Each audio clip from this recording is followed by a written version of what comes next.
abrir nossas Bíblias. Na verdade, nós vamos ler 2 textos bíblicos paralelos hoje. Nós não trabalharemos com um único texto. Nós iremos ler aí Efésios 5, verso 1 ao 4, e depois Colossenses 3, 20 e 21. Então vamos aí primeiro em Efésios 5. Aí depois eu dou um tempo aos irmãos para achar o texto de Colossenses.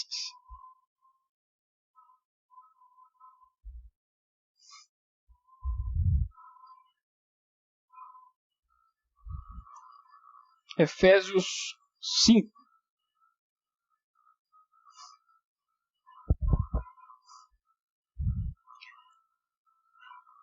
Amém? Filhos, obedecei a vossos pais no Senhor, pois isto é justo. Honra teu pai e a tua mãe, que é o primeiro mandamento com promessa, para que te vá bem, sejas de longa vida sobre a terra. E vós, pais, não provoqueis vossos filhos à ira, mas criai-os na disciplina e na admoestação do Senhor. Agora Colossenses 3, verso 20 e 21.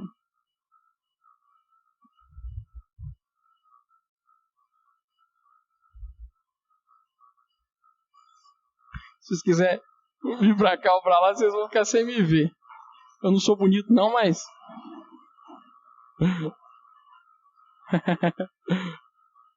Eu pensei em tirar essa coluna daqui, mas acho que vai dar problema lá em cima. Melhor deixar ela aí, né? Colossenses capítulo 3, verso 20 e 21. Diz assim: Filhos, em tudo obedecei a vossos pais, pois fazê-lo é grato diante do Senhor. Pais, não irriteis os vossos filhos, para que não fiquem desanimados. Amém. Vamos orar mais uma vez. Senhor Deus, querido Senhor, obrigado, Senhor, por deixar para nós a Tua palavra, por preservar ao longo das eras, dos séculos, a Tua revelação e por, ó Deus, Tua providência, Tua bendita graça, Teu amor, reunir a nós aqui nessa noite, reunir o Teu povo, os Teus escolhidos, o Teu povo amado, para ouvir a Tua voz. Nós somos gratos por isso, Senhor.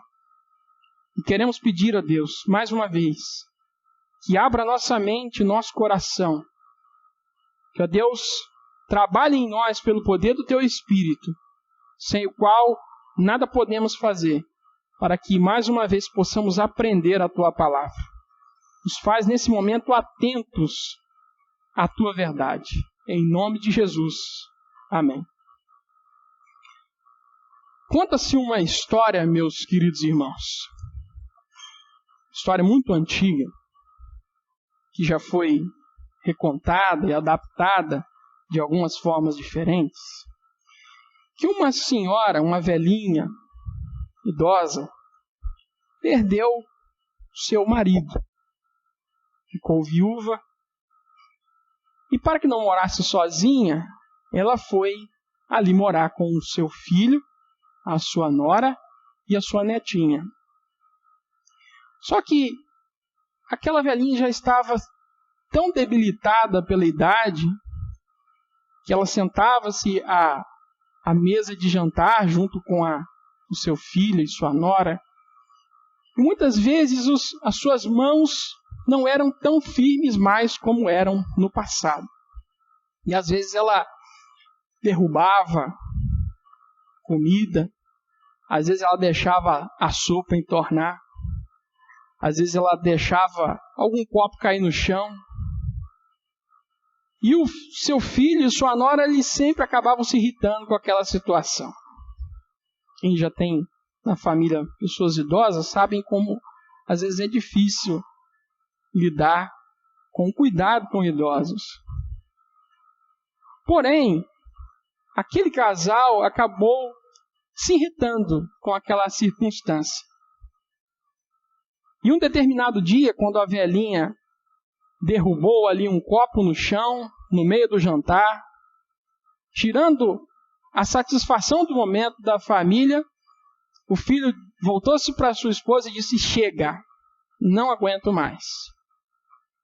E aí, perto da lavanderia, colocaram uma mesinha e deixaram a vovozinha ali sozinha, para que, ao se alimentar, ela não incomodasse o restante da família. E muitas noites a velhinha ficava ali olhando para o seu filho, sua nora, sua netinha, com lágrimas nos olhos, se sentindo deslocada, triste por não estar ali na mesa de jantar com o restante da família. Um belo dia, a filha do casal estava lá no chão da sala, no tapete, brincando com blocos. Meu filho gosta muito de brincar com blocos. E lá ela estava montando uma construção. E o pai olhou, falou assim: minha filha, o que você está montando? E a filhinha virou para o pai e falou assim: papai, estou fazendo a minha casa. Aí o pai reparou que do lado existia ali um quadradinho separado. E aí, mas filha, se essa é a sua casa, o que é esse quadradinho fora da casa separado? Aí a filha voltou-se para o pai, sorrindo, alegre, feliz, porque estava brincando, e disse: papai, essa aqui vai ser o cantinho de vocês para quando eu crescer, vocês morarem na minha casa. E aí os pais ficaram pensativos, refletindo, ficaram muito entristecidos, choraram muito, pegaram a velhinha de volta, colocaram na mesa e aprenderam que valia a pena tolerar algumas pequenas coisas, porque a sua mãe era mais importante do que pequenos detalhes. Essa história, meus irmãos, em primeira vista, o que ela nos provoca é o sentimento de filhos que se esquecem de cuidar dos seus pais. E o texto que nós limos, ele começa cobrando dos filhos. Sempre nas Escrituras que Paulo trata das relações de autoridade e submissão, ele sempre começa a lidar com os submissos. E a primeira coisa que a gente vê em mente nesse texto são os filhos. Porém, há uma verdade muito grande nessa ilustração também sobre o comportamento dos pais. Porque a menininha aprendeu um comportamento que viu em seus pais. Quem tem filho, principalmente filhos pequenos como nós, sabemos muito bem disso, que eles aprendem e escutam coisas que nós não imaginamos. E de repente, eles soltam alguma coisa que a gente nem sabia que eles estavam prestando atenção. Esses dias eu falei isso com a minha esposa. Estava brincando de bola com o Miguel, acertei uma impressora antiga que estava lá, que eu deixo lá guardada para trocar peça da minha impressora nova. E aí eu brinquei com ele: olha, você não acerta a bola da minha impressora nova não, cara, vai quebrar ela. Aí ele falou assim: papai, essa não é sua impressora nova não. Essa aí é a impressora velha que você ganhou do pastor, que ele deu para você trocar a peça da sua nova. Como é que você sabe isso, Miguel? Eu nunca te falei isso. Não, papai, eu escutei você falando com a mamãe. E ele, aparentemente, eu nem sabia que ele estava prestando atenção nessa conversa. Então, conversas totalmente aleatórias nossos filhos estão ouvindo. Meus irmãos, nós aprendemos muito sobre filhos e sobre pais no texto que nós limos nessa noite. Apesar de serem trechos pequenos, à luz de todas as Escrituras, eles nos trazem grandes ensinos. E eu gostaria, meus irmãos, nessa noite, mais uma vez, tratando aqui desse assunto que estamos lidando, que é a família, que é um assunto essencial, muito importante. Começamos falando que a família é a criação de Deus. Falamos sobre o efeito do pecado na família. Falamos que a família só pode ter esperança em Cristo Jesus, no novo Adão. Falamos na semana passada sobre a relação de maridos e esposas, mas a Bíblia também nos orienta sobre a relação de filhos e pais. E em Efésios 5 e Colossenses 3, meus irmãos, nós aprendemos sobre filhos o seguinte: que filhos cheios do Espírito Santo, segundo o contexto de Efésios e o contexto de Colossenses, eles honram os seus pais. O que nós aprendemos aqui, meus irmãos? Em primeiro lugar, é que a obediência aos pais, segundo o texto de Efésios e Colossenses, é algo justo e agradável a Deus. Ou seja, um filho que obedece o seu pai não está fazendo nada mais do que algo que é justo, correto e algo que agrada a Deus. Nós começamos, meus irmãos, louvando a Deus em nossas famílias. Engana-se que adorar a Deus é no momento de domingo somente. A adoração a Deus começa, em primeiro lugar, em nossas casas. Nós aprendemos aqui, meus irmãos, que a obediência aos pais ela é uma ordem temporária. Tem pai que acha que filho tem que obedecê-lo eternamente. Está sempre controlando a vida do filho, sempre achando que o filho deve fazer aquilo que ele pensa. Porém, biblicamente, desde o livro de Gênesis, Deus vai ensinar, olha, tomará, pois, o homem uma mulher, deixará pai e mãe, e serão os dois uma só carne. A Bíblia nos ensina uma separação saudável de núcleos familiares. Nós não precisamos abandonar familiares, mas a Bíblia nos ensina que os núcleos familiares formados por um homem e uma mulher e seus filhos devem ser respeitados. Isso é um dos princípios elementares da cultura judaica, da cultura cristã, e é a base de funcionamento de uma boa sociedade. Honrar os pais, meus irmãos, porém, é uma ordem vitalícia.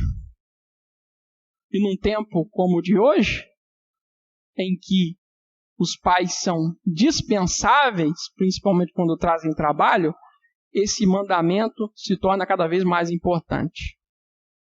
Obedecer, meus irmãos, não é vitalício, mas honrar, sim.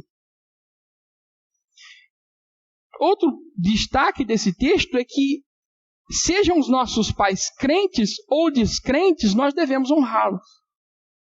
A Bíblia não diz que um cristão, um filho crente, deva honrar somente um pai crente. Ela diz que ela deve honrar pai e mãe. Sejam eles considerados justos ou injustos, honrados ou não honrados. Obviamente que isso vai até certo ponto em que a palavra de Deus não está sendo transgredida. A autoridade, ela cede, ela se rompe desde o momento em que ocorre o abuso de autoridade. Assim como os militares têm aí um jargão comum de dizer que não se obedece ordem, como é que é? Ordem absurda. Ordem absurda não se cumpre. Muito bem lembrado. Portanto, Dentro da família é a mesma coisa. Mulheres não cumprem ordens absurdas de seus maridos. E filhos também não estão obrigados a obedecer ordens absurdas. Mas até para desobedecer, nesses contextos, há um jeito correto e ético de se fazer a coisa. E a ordem, ela se refere tanto a pai como também para a mãe. Mas, meus irmãos, o que é o mandamento de honrar e qual é a promessa? É dito no texto que honrar pai e mãe é o primeiro mandamento com promessa. O que significa essa promessa? Em primeiro lugar, meus irmãos, a gente observa nas Escrituras que o mandamento de honrar os pais, ele é o quinto dos 10 mandamentos. E aqui, para quem acha que a lei caducou e a gente não está mais submisso à lei, vai ter um grande problema. Porque se a lei não vale mais nada, então você não precisa mais nem obedecer a honra aos pais, nem matar, roubar, você pode fazer o que você quiser. Então, o entendimento correto dos 10 mandamentos, da lei, dos princípios de Deus, que são resumidos ali nos 10 mandamentos, nos mostram que honrar a Deus, ao pai e à mãe, é o quinto mandamento, que está lá em Êxodo 20, 12, honra teu pai e tua mãe, a fim de que tenhas vida longa na terra em que o Senhor Deus te dá. Então, em primeiro lugar, a honra, a ordem é de honrar, e a promessa é de vida longa na terra do povo judeu, do povo hebreu, do povo israelita. E esse mandamento, meus irmãos, é interessante, se os irmãos olharem, é que os primeiros 4 mandamentos, claramente, eles se referem ao relacionamento do homem para com Deus. O 5º mandamento é o mandamento de honrar pai e mãe. E a partir do 5º, todos os mandamentos se relacionam com a sociedade, da relação de humano para com humano. O 5º mandamento é o único mandamento que relaciona a obediência humana com a obediência a Deus, de forma muito, muito ligada. Obviamente, todos os mandamentos se referem à submissão a Deus. Mas é interessante que Deus coloca esse 5º mandamento como uma transição entre obedecer a Deus e viver uma vida que agrada a Deus. Nós começamos, meus irmãos, a viver, a honrar a Deus nas nossas vidas, começando em nossas casas. O Novo Testamento, meus irmãos, esse mandamento ele já não tem mais o contexto da promessa do terreno, do território de Israel.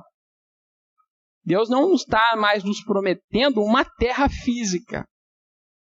Porque naquele tempo, a ordem de honrar pai e mãe significaria a bênção sobre o povo de Israel e a sua permanência na terra que Deus havia dado.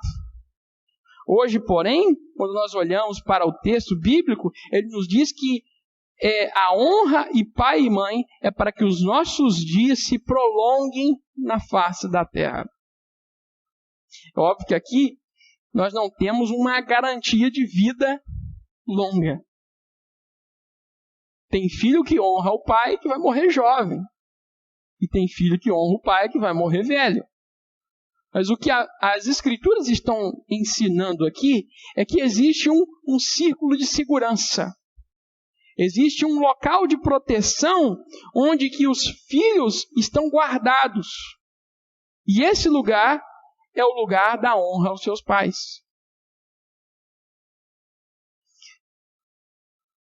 Ao contrário disso, meus irmãos, nós temos visto no mundo atual muitas ideologias que atentam contra a própria família em si, ensinando que filhos não precisam obedecer e nem honrar os seus pais. Para estes, a família, nos moldes judaico-cristãos, deve ser eliminada da face da terra. Os irmãos buscarem algumas ideologias políticas que parecem hoje já estar mortas, mas ainda estão incutidas na cabeça de muitas pessoas, a família é um inimigo do progresso. Parece absurdo, mas procure lá na internet algumas pessoas de autoridade envolvidas com a política, principalmente no Brasil, falando coisas como se destruir a família fosse um grande objetivo para o progresso do país. Parece que aqui nós estamos entrando num assunto político, mas não. O que há na ideologia anticristã é algo que atenta contra aquilo que Deus fez. Mas, irmãos, como que nós podemos honrar os nossos pais? As Escrituras nos mostram, de maneiras gerais, que nós podemos honrá-los obedecendo, respeitando, vivendo uma vida digna. Tem filho que vive uma vida sem vergonha, né? Uma vida que só desonra. Uma vida que só traz trabalho. Tem pai que tem que se preocupar eternamente com o filho. Tem aquele ditado, né? Que filho criado é trabalho dobrado. Isso não deveria ser um ditado para cristãos. Nós podemos honrar nossos pais buscando conselhos. Obviamente não precisa concordar com todo o conselho, porque filhos não estão mais debaixo de autoridade dos pais quando saem do lar, quando formam nova família. Mas buscar conselhos é uma forma de honrar nossos pais. Quando expressamos gratidão, quando nós retribuímos com cuidado, carinho, com presentes, e quando nós protegemos a dignidade dos nossos pais. Nós olhamos para as Escrituras, nós vemos ali um filho que não honrou seu pai, não protegeu sua dignidade. O nome dele era Cã, filho de Noé. A história diz que ele, depois que o dilúvio acabou, ele plantou uma vinha, tomou do vinho, se embebedou e ficou nu na sua tenda. E Cã entrou na tenda, viu seu pai nu e saiu e caçoou do seu pai para com seus irmãos. E por conta disso a maldição veio sobre a descendência de Cã. Seu pai amaldiçoa seu filho por causa da sua zombaria. Alguns estudiosos das Escrituras dizem até que é possível que a forma como o texto bíblico descreve é que possa ter havido até um abuso sexual, que seria mais forte ainda. Mas o fato é, meus irmãos, que os erros de nossos pais não devem ser acoitados, mas também não devem ser espalhados. Nós devemos proteger aqueles que Deus nos deu. Por mais que eles tenham os erros, suas falhas, que Deus nos dê graça para tratarmos as pessoas que Deus nos deu com amor. E agora, meus irmãos, as Escrituras se voltam para os pais. E o que nós aprendemos do texto aqui é que pais cheios do Espírito Santo ensinam e cuidam de seus filhos segundo a palavra de Deus. Tanto Efésios quanto Colossenses enfatizam em todo o seu contexto que para que possam honrar a Deus os cristãos, eles devem estar cheios da palavra e cheios do Espírito. E pais que estão cheios do Espírito cuidam dos seus filhos, ensinam os seus filhos de um modo que Deus seja honrado. Efésios 5,4 diz, e vós pais não provoqueis... Oi? Efésios... Eu errei aqui? Não, é 5 mesmo. 5,4. Efésios 5. Ah, então, perdão. Perdão, eu que errei aqui mesmo. Que é a transição de um capítulo para o outro. Efésios 6,4. Não provoqueis, e vós pais não provoqueis vossos filhos a ira, mas criai-os na disciplina e na admoestação do Senhor. Colossenses 3, 21. Pais, não irriteis os vossos filhos para que não fiquem desanimados. Esses dois textos, meus irmãos, trazem para nós aspectos negativos e positivos. Em primeiro lugar, os negativos. É destacado que pais não podem provocar os seus filhos. Porque muitas das vezes nós cobramos muito de filhos, mas às vezes pouco se cobra de pais. Apesar de que vivamos em uma sociedade em que tem se colocado que a educação, principalmente a educação que traz a cobrança, que traz às vezes até o flagelo físico de modo moderado como disciplina, pouco se fala também sobre a conduta de pais. Mas a Escritura fala como os pais devem proceder também. E a primeira coisa é que pais eles não devem provocar os seus filhos. E, em primeiro lugar, é que a gente vê aqui que essa palavra pai, que do grego é pateres, ela, nesse contexto, ela não se refere à mãe, mas sim ao pai, ao homem. Isso é muito importante, porque vivemos numa cultura em que há um excesso de carga sobre a figura feminina. A mulher tem que ficar em casa cuidando dos filhos, cuidando da casa, ensinando os filhos, ensina o dever de casa, ensina tudo. Às vezes ela trabalha fora e também tem que dar conta da casa.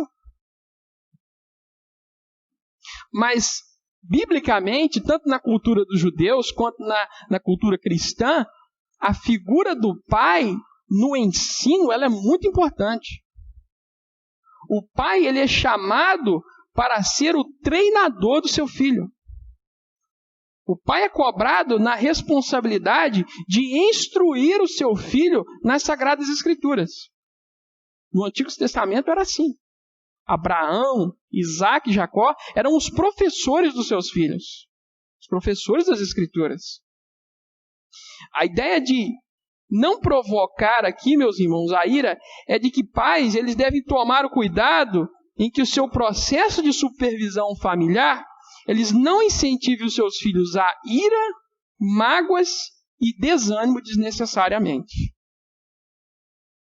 Então, meus irmãos, tem muito pai que ensinando o seu filho, ele acaba, ao invés de ajudar, acabando com a vida do filho.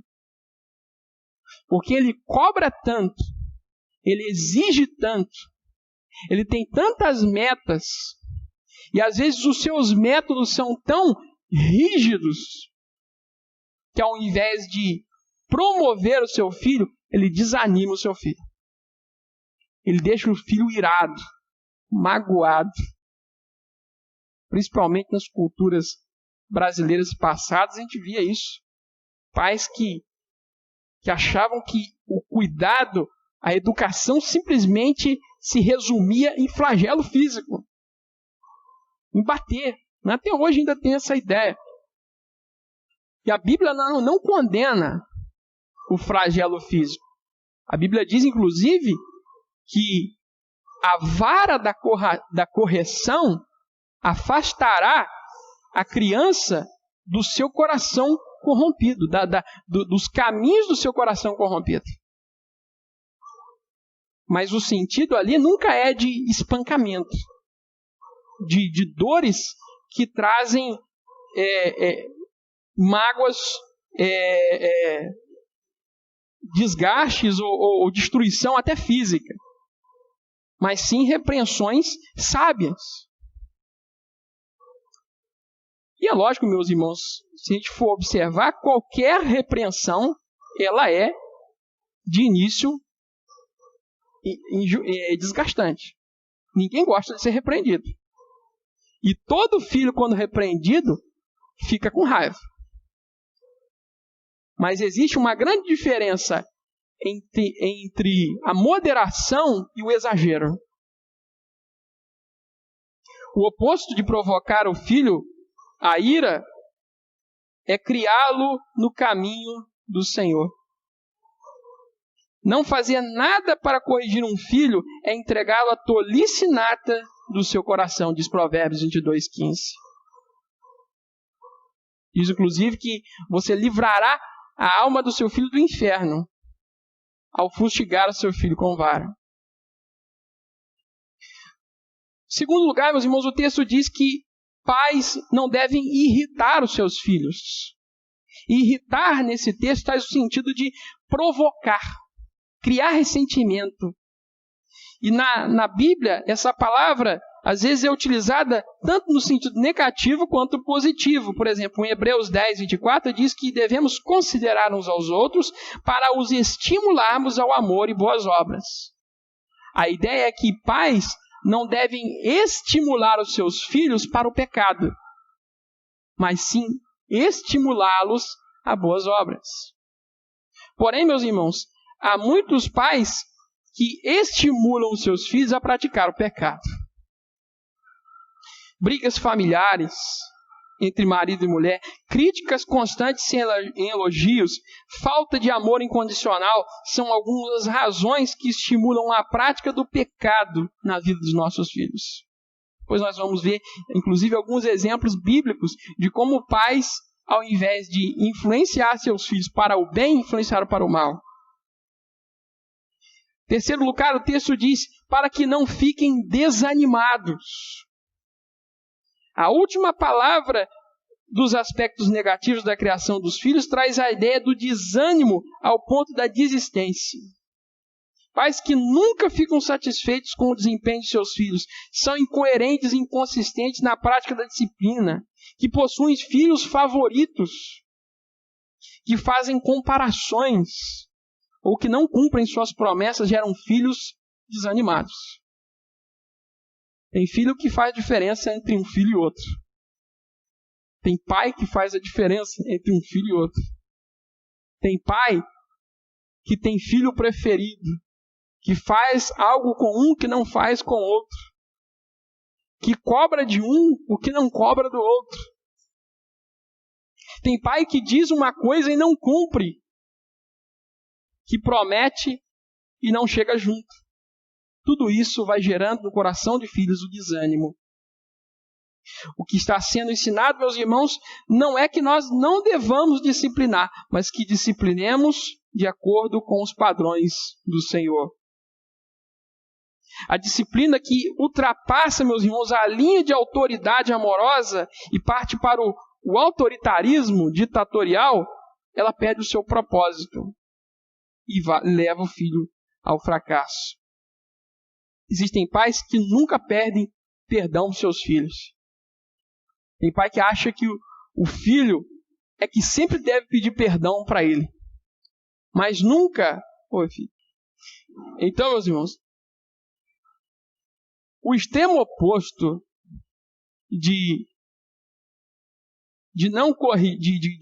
corrigir os filhos ao excesso é alejar os filhos. Eu me lembro de um filme em que tinha um treinador de futebol.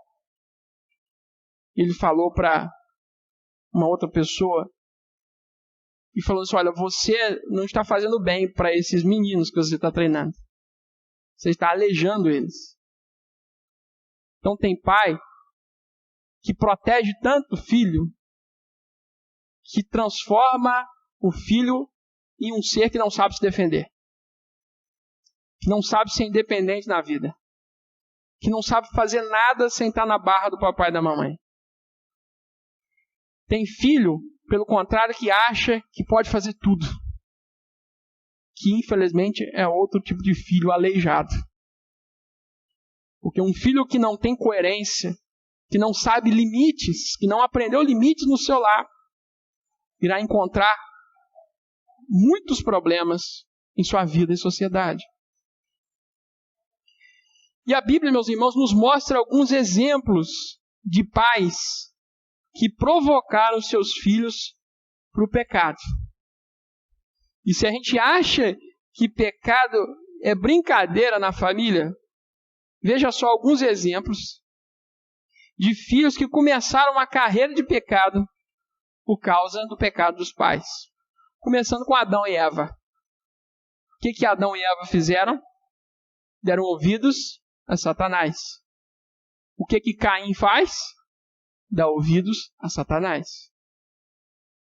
Noé, em sua indisciplina, leva o seu filho a zombar dele, trazendo maldição à sua descendência. Abraão mentiu sobre a sua esposa, Sarai, quando entra no Egito e em Gerar. E quando nós vamos ler lá em Gênesis 26, 7, Isaac faz exatamente a mesma coisa com a sua esposa Rebeca. Ele diz que a sua esposa, na verdade, é sua irmã. Inclusive, ele usa a mesma mentira. Até parece que o escritor bíblico inventou aquilo ali. Mas não. Aquilo ali foi o exemplo paterno sendo repetido pelo filho. Abraão, ele mentiu 2 vezes sobre sua esposa e o filho viu e aprendeu. Nós vemos o exemplo de Ló, que abraçou o mundo, seus padrões, fazendo com que as suas filhas se tornassem imorais e gerassem 2 povos inimigos do povo de Deus num ato incestuoso. Não sei se os irmãos lembram, mas, na verdade, o problema com Ló começa lá com Abraão. Porque Deus vira para Abraão e diz, olha só, sai da tua terra, do meio da tua parentela, dos seus parentes, e vá para uma terra que eu vou te mostrar. Mas Abraão amava muito a Ló, seu sobrinho. Disse, não vai dar problema. Ló é tão bonzinho, é meu sobrinho amado. Eu vou levar ele comigo. E aí, ele já começa o quê? Desobedecendo a Deus. O pecado começa assim. Começa por muito boas intenções de desobedecendo a Deus. E no meio do caminho, os 2 começam a prosperar muito. Os rebanhos começam a aumentar muito. E os pastores de Ló começam a brigar com os pastores de Abraão. E aí Abraão, querendo manter a paz na família, fala assim, olha, meu sobrinho, meu querido, eu amo você. E nós não devemos viver em conflito. Você escolhe um lado para você ir, que eu vou escolher outro. E aí Ló enche os olhos, vê as campinas da região de Sodoma e Gomorra, verdejantes, férteis, cresce os olhos e fala assim, eu quero ir para lá. Diz o texto bíblico que ele aproximou as suas tendas de Sodoma e Gomorra. Sodoma e Gomorra eram 2 cidades das mais ímpias dos tempos antigos, segundo o relato bíblico. Depois disso vai dizer que Ló já estava morando em Sodoma. Depois disso vai dizer que Ló está à porta de Sodoma, significando que ele já era integrado na sociedade de Sodoma e fazia os negócios à porta de Sodoma, porque as pessoas que ficavam à porta eram pessoas que eram importantes, ícones importantes na cidade. E aí vem o juízo sobre Sodoma e Gomorra. E Abraão vai orar por ele, nós sabemos da história. Abraão vai diminuindo o número. Deus envia os anjos para livrar a Ló. E Ló, ainda assim, quando sai de Sodoma e Gomorra e perde sua esposa, porque se volta para trás, se converte numa estátua de sal, Ló pede mais um pedido ao anjo. Olha, deixa eu ir para aquele monte ali, ó, aquela cidade pequena, porque Ló estava tão acostumado com o mundo, o convívio do mundo, que para ele já era difícil se afastar.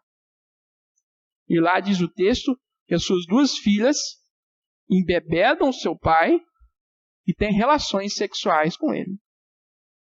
E dali irão surgir 2 povos que serão terríveis inimigos dos descendentes de Abraão no futuro. Quando os israelitas vão voltar do Egito para a terra prometida, eles se entravam com os descendentes de Ló. E aí nós temos exemplos de Isaac, Rebeca, Jacó, Esaú, Eli, Samuel, Davi, tantos exemplos, meus irmãos, de pais que por pequenos erros ou grandes erros trouxeram maldição sobre seus filhos. Em último lugar, meus irmãos, com relação ao aspecto positivo do texto. Ele diz: pais, criem os seus filhos na disciplina e na admoestação do Senhor. Criar traduz o verbo grego que significa nutrir, conduzir à maturidade.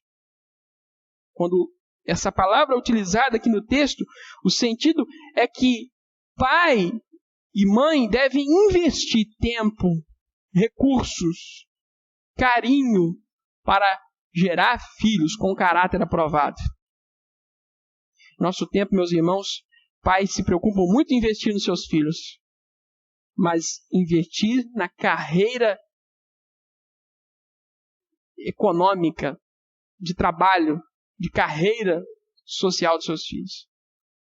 Muito pouco se fala em investir na vida do filho. Por isso, uma das razões porque as famílias de hoje querem ter menos filhos é por conta disso. Obviamente não estou ensinando aqui que nós temos que ter um caminhão de filhos, não é isso?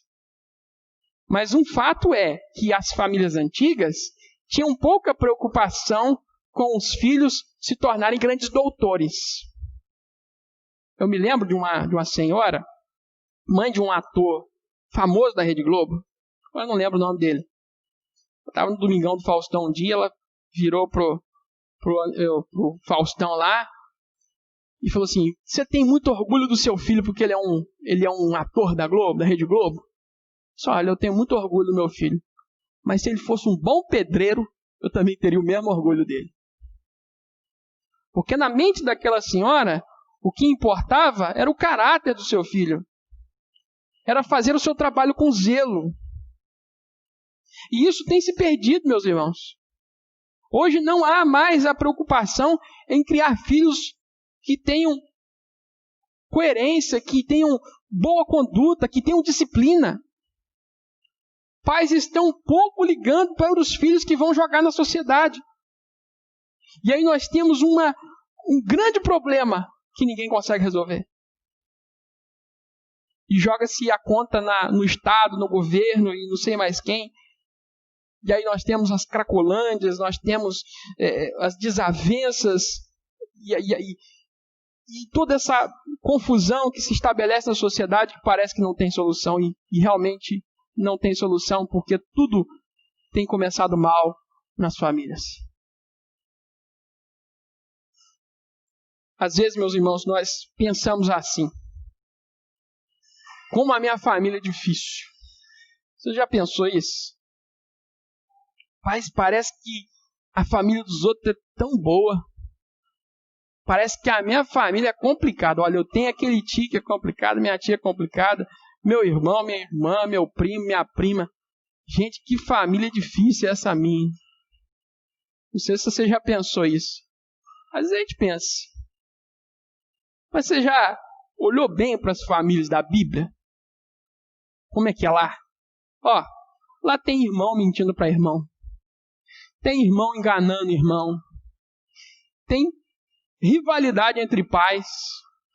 Favoritismo entre filhos. Tem conflito. Tem tristeza.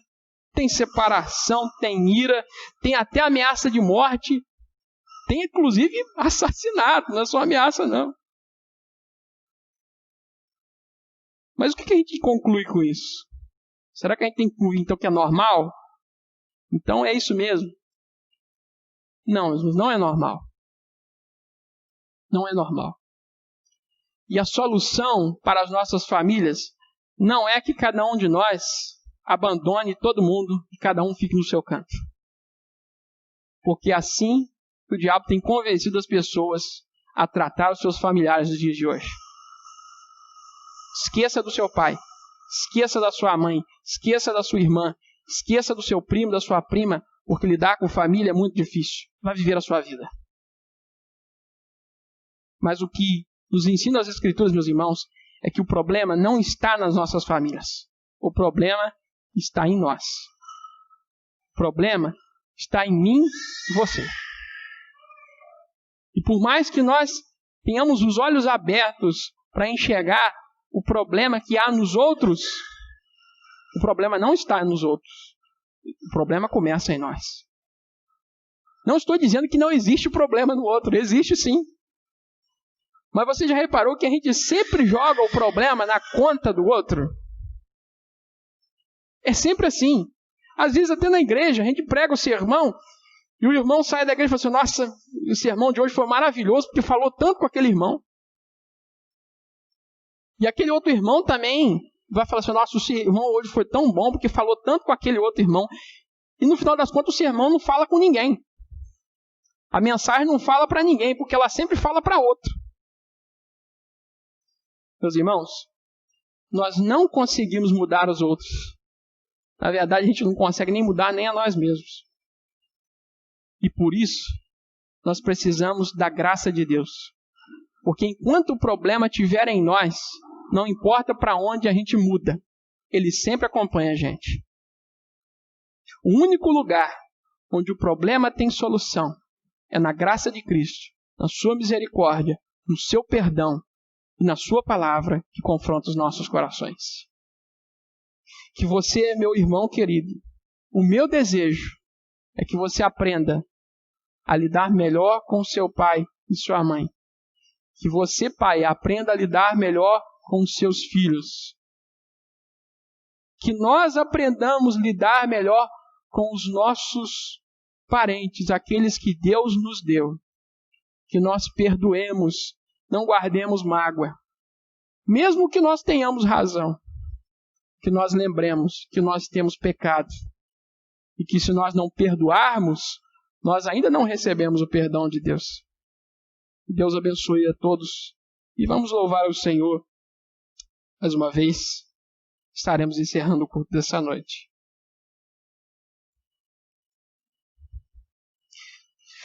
Nós vamos louvar ao Senhor com o cântico Não Tenha Sobre Ti. Que é um cântico que muitas vezes é muito mal interpretado por algumas pessoas que acham que ensinam que nós não temos responsabilidade alguma. Mas o que esse hino traz a nós é o ensino de que nós não podemos nada fazer sem a graça de Deus. Que nós precisamos desistir de usar a nossa força, nossos esforços, nossa resistência e nossa justiça própria para alcançarmos a justiça de Deus e confiarmos na sua graça e na sua verdade.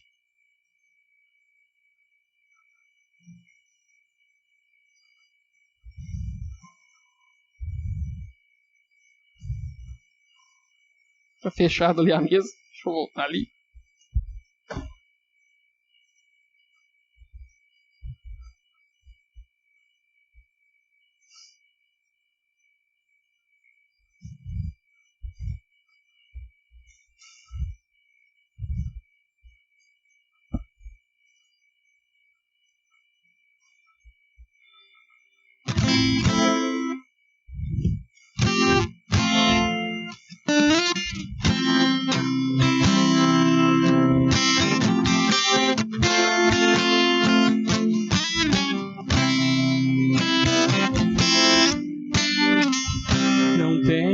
Sobre ti, tenham cuidado, qualquer que seja,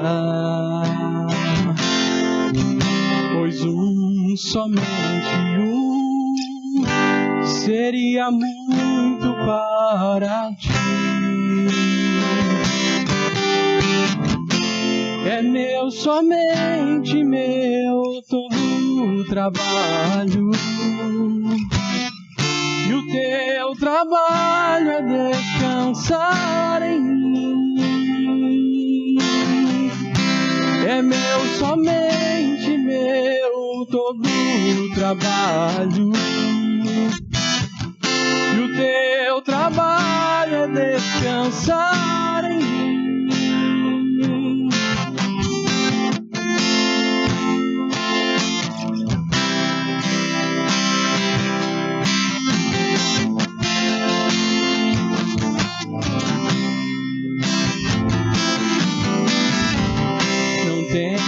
Mas quando enfim tiveres que tomar decisão,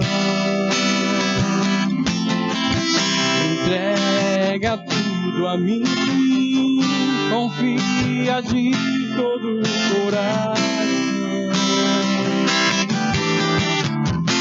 É meu, somente meu, todo o trabalho. E o teu trabalho é descansar em mim. É meu, somente meu, todo o trabalho.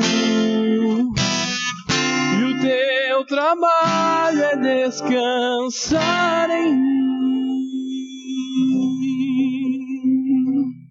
Só Deus e Pai, nós louvamos e engrandecemos o teu nome. Queremos pedir ao Senhor, ó Deus, que aprendamos a descansar no Senhor.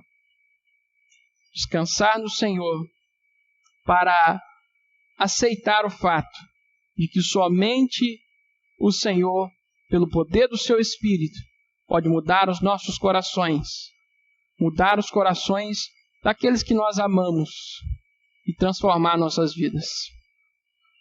Que apesar, ó Deus, da responsabilidade que Tu chamas a todos nós, possamos confiar na Tua graça e na Tua misericórdia, para que possamos ser cristãos melhores e que honra o Teu nome no meio de uma sociedade que clama, ó Deus, por justiça.